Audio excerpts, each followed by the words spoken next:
আল্লাহকে বললাম যে আল্লাহ তুমি পরীক্ষা করতেছো তোমার বান্দার, যে তোমার বান্দা তোমাকে, তোমার দ্বীনকে, তোমার রসুলকে, তোমার রসুলের আদর্শকে কতটা ভালোবাসে তুমি এটা পরীক্ষা করতেছো। আর এই পরীক্ষা করার জন্য জীবন দিছো মাত্র কয়টা? একটা মাত্র জীবন দিছো।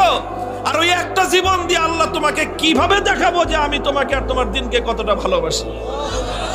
তুমি আমাকে 1000 জীবন দান করতাম, একটা একটা করে জীবন তোমার জন্য উৎসর্গ করে তোমার বান্দা আব্দুল্লাহ বিন হুযাফা দুনিয়ার সামনে প্রমাণ করে দিত ইমানদারের কাছে ইমানের দাম কত বেশি। এই জন্য কান্দি বেটা, আহাম্মক জানি কথা। তুই মনে করছিস যে মুসলমান জীবনের মায়ায় কান্দে? আরে মুসলমান তো বিশ্বাস করে যে যতদিন বেঁচে আছি ততদিন কষ্টে আছি, আল্লাহর জন্য জীবন দিব আর জান্নাতে যাব। কি বলেন? সন্দেহ আছে? আল্লাহর জন্য জীবন দেওয়ার মধ্যে আর জান্নাতের মধ্যখানে কোনো দূরত্ব নাই, কোনো দূরত্ব নাই। তুমি জীবন দিবা আল্লাহর জন্য আর জান্নাতে যাবা। তাহলে ভয় কারে দেখাও মিয়া?